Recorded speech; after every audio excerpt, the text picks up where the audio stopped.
La socialisation qui a lieu dès le plus jeune âge, de la naissance jusqu'à l'âge adulte, est appelée socialisation primaire. Les sociologues la considèrent comme étant plus intense car l'individu doit tout apprendre.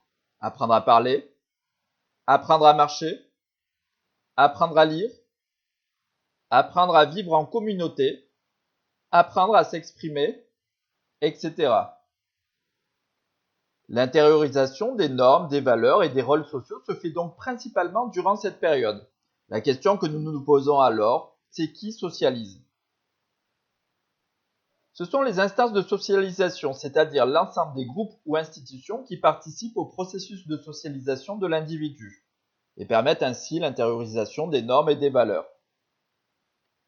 Il existe une multitude d'instances de socialisation. La famille, la crèche, l'école, les associations comme par exemple les associations sportives, les camarades, appelés aussi groupes de pairs, le travail, bien qu'impactant plus particulièrement la socialisation secondaire, la religion, les médias comme la télévision, l'internet, la radio et d'autres encore.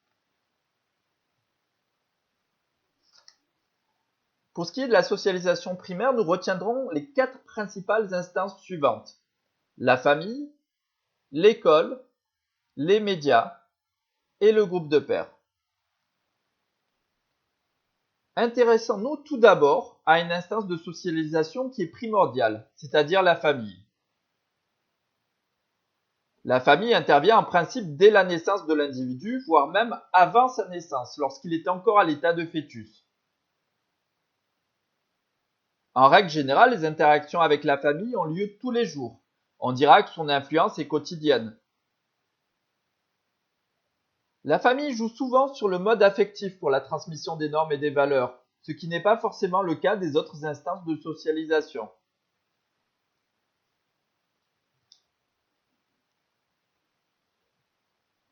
L'école fait partie des instances importantes pour plusieurs raisons. L'école transmet des savoirs, français, mathématiques, histoire, sociologie, etc. L'école transmet aussi des savoir-faire, calculer, raisonner, s'exprimer en public, utiliser les outils du numérique. L'école transmet des savoir-être, arriver à l'heure, ne pas se bagarrer, exprimer une opinion, etc. L'école favorise la transmission de normes et de valeurs entre pairs, et ce dans un contexte de brassage social. L'enfant d'ouvrier côtoie l'enfant de cadre, même si on peut nuancer cette affirmation. L'école favorise la transmission d'une culture commune, les mêmes normes et les mêmes valeurs pour tout le monde. Les individus vont alors se reconnaître et mieux s'entendre. L'école favorise la cohésion sociale.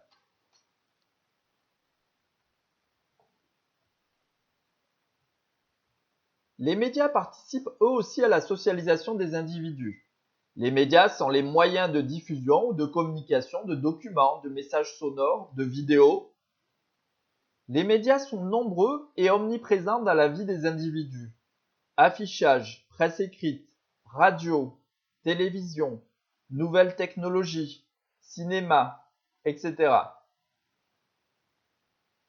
Les médias transmettent une multitude de normes, de valeurs et de rôles sociaux.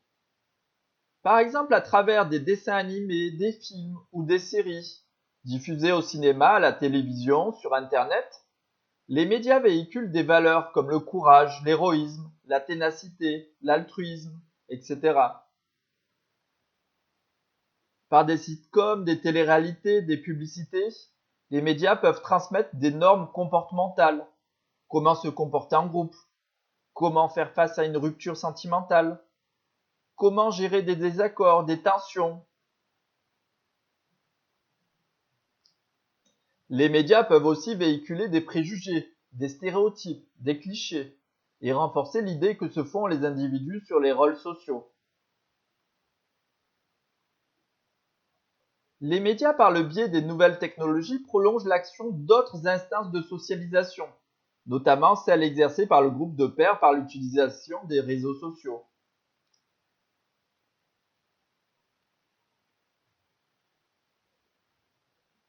Le groupe de pairs, ou peer group en anglais, est un ensemble de personnes ayant plus ou moins le même âge et partageant les mêmes intérêts.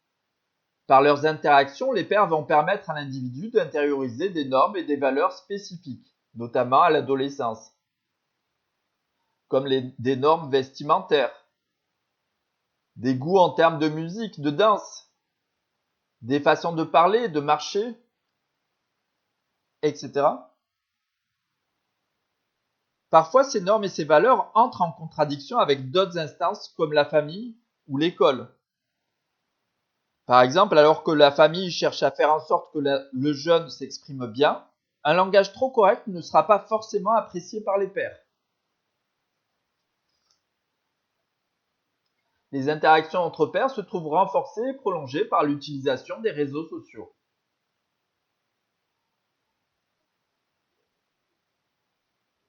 Il nous faut noter que la socialisation effectuée par ces instances de socialisation se fait principalement par interaction. L'individu n'est pas passif lors de sa socialisation. Il peut refuser certaines valeurs ou les adapter, les transformer. Et comme nous l'avons vu, l'action de ces instances peut être contradictoire.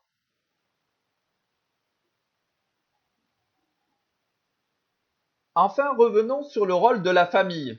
À partir d'un certain âge, l'individu passe plus de temps éveillé en dehors de la famille, de sorte que l'on pourrait croire que la famille perd le monopole de la socialisation. Mais la famille garde un certain contrôle sur les autres instances de socialisation. Elle peut jouer le rôle de filtre envers les pairs, qui est fréquentable, qui ne l'est pas. Elle garde le contrôle sur la fréquence des sorties et sur leur durée. Elle joue aussi un rôle de filtre sur les médias et elle peut limiter l'utilisation des réseaux sociaux. Elle intervient sur un domaine plus vaste que ne le fait l'école, la religion, la façon de s'habiller, les idées politiques, etc., etc.